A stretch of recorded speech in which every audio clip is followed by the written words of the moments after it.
On Saturday morning, Isaac walks for an hour along the river path. This is new behaviour, the walking. He's noticed that he likes it in a low, sustainable way.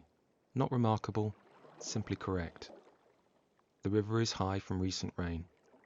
Near the bank, swans move with the unhurried composure of things that have never needed to hurry.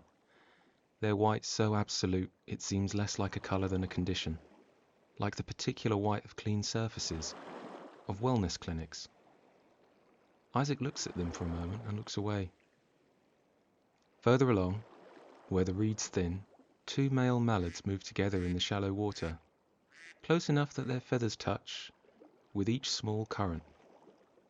They're not doing anything in particular, they're simply there, together, in an uncomplicated way of creatures that have not been informed that this requires explanation. Isaac watches them. Biological misalignment. The part of his mind that has absorbed the system's language arrives at this automatically, before he can stop it. He notes the thought, he moves on. Further along the path, he thinks about his conversation with Dr. Fenn, about what it means to find something beautiful, whether that capacity is unchanged. She had considered this question carefully, which he appreciated. She doesn't give him hollow reassurance. The aesthetic response is a different pathway, she said. Most patients report it intact. Then she had looked at him in the measured way she has. Do you still find things aesthetically pleasing, Isaac? He had thought about it honestly, the way he tried to think about everything now. He thought about the young, well-built man that he had passed on the stairs of his building. He had stood on the stairs afterwards and waited for what used to come next, the pull, the frequency. It had not come. I think so, he said. It's quieter, but it's there. She wrote something. He continues along the path. A cyclist passes. Two women with a pram. The morning is cool and smells of water and new leaves. And Isaac breathes it in and thinks, this is pleasant. He thinks it without the secondary thought that used to accompany every pleasant thing. The thought that said, Ethan should see this. That thought used to come constantly. It's gone now. He knows it was there. He cannot feel where it was. There is also a woman in his building. He doesn't know her name. He's seen her in the lobby perhaps 5 times. Dark, silky hair, a directness of movement, a quality of self-possession that reads as professional competence. She smiled at him once with a smile that had something in it that he received without fully processing. He has been processing it since. It's not the same. It's not the same frequency. The old frequency was specific and immediate and had the quality of recognition, the identifying of a particular kind of person in a particular register, a response as involuntary and organic as the startle reflex, something the body did before the mind had finished its sentence. This is not that. This is something quieter and less certain, something that requires more of a mind to locate. Like a radio station just below full clarity, the signal present and the content not yet fully legible. He stands in the lobby after she's gone and finds the signal and maps it carefully. It is real. It is new. It is his. In the way that all newly discovered things are his before they become ordinary. He mentioned it to Dr. Fenn. She was still for a moment, in the way that she is still when something matters. She said, "The treatment doesn't create new attractions. It removes what was occluding them." She paused. "Think of it as a frequency that was always there, now audible." He's thought about this formulation many times since. He's tried to be honest with himself about whether it was always there, whether there was ever, in the life before, anything in this register, any signal, however faint. He sits with it and finds, possibly, at the edges, something he had not known how to read or had not looked for, or had looked for and not found because the other frequency was so much louder. Always there, now audible. He does not know what to do with the woman in the lobby. He doesn't do anything. He nods, she smiles. He goes about his day. He walks home, he makes eggs. He sits, this time at the table.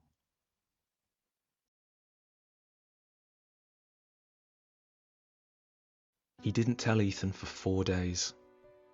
This was not a decision he had made consciously. It was more that each evening when he came to the apartment and Ethan opened the door, those green-grey eyes finding him immediately, the particular way they settled when Isaac arrived, and the warmth of the place closed around him, the coffee, and the specific scent of Ethan's soap, he thought, not yet. And then the evening would proceed, and there would be dinner, and the curtain-filtered light, and Ethan's feet on the coffee table, and the television low in the background. And Isaac would sit inside all of it, which felt like the last of something, and he would think, not yet, not tonight. On the 4th night, Ethan said, "What's happening with you?" Not a question, exactly. An observation delivered as an opening. "Nothing," Isaac said. Ethan looked at him. He had a way of looking that was not pressing, no demand in it, but was simply very present. Like you could feel the weight without force. "You've been somewhere else," Ethan said. "Work." Ethan nodded slowly. He picked up his book and read for a while. Isaac watched the television without watching it. At some point, Ethan set the book face down and said, "You know you don't have to protect me from things." "I know." "You always think you do." "I know." "When you're ready," Ethan said, and picked up his book. The next night, Isaac told him. He put the letter on the table between them. Ethan read it twice, quickly, then sat back. Isaac knew the words already. He'd read them enough times that they had stopped meaning anything individually and had become simply a shape. The shape of what was coming. Dear Isaac, it has come to our attention that your profile may indicate a biological misalignment within the parameters of the Revised Wellness Ordinance, Section 12, Clause 4b. We want to assure you that this letter is not cause for alarm. The wellness program exists to support individuals in living full, healthy, productive lives. Voluntary consultation with a registered wellness officer within 30 days is strongly encouraged and will be noted as a mitigating factor in any future assessment proceedings. Our officers are trained to listen without judgment and to guide you through the options available to you with care and discretion. You are not alone in this. We are here to help. Yours in Wellness, District 4 Wellness Services. A silence. Then Ethan picked it up and read it again, more slowly. His face went through something Isaac couldn't quite read. Not fear, not anger. Something more interior. When did this come? Ethan said. Last week. Another silence. You've had this for a week? Yes. Ethan bit his lip and folded the letter slowly, running his thumbs along the crease, sealing it as though pressure could undo what was inside. He kept his head down. His eyes were full. Will you get one? Isaac said. He hadn't meant to ask it directly. It came out anyway. Ethan looked at the letter in his hands, and he was quiet for a moment. I don't know, he said. Maybe. Eventually.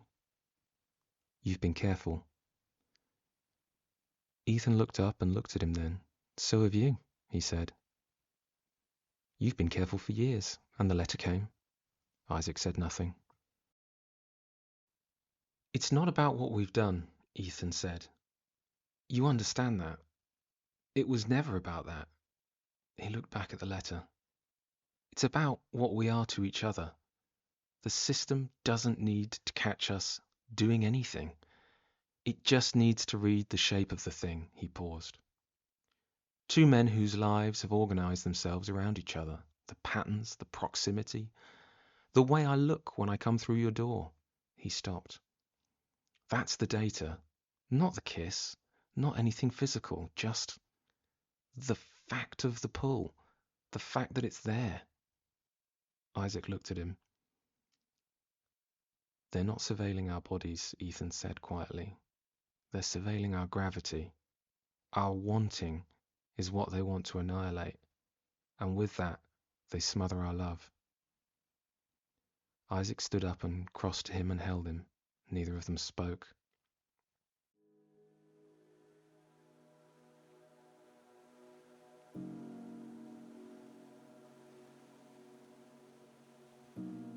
After a while, Ethan said, "My brother, Marcus, received one 3 years ago."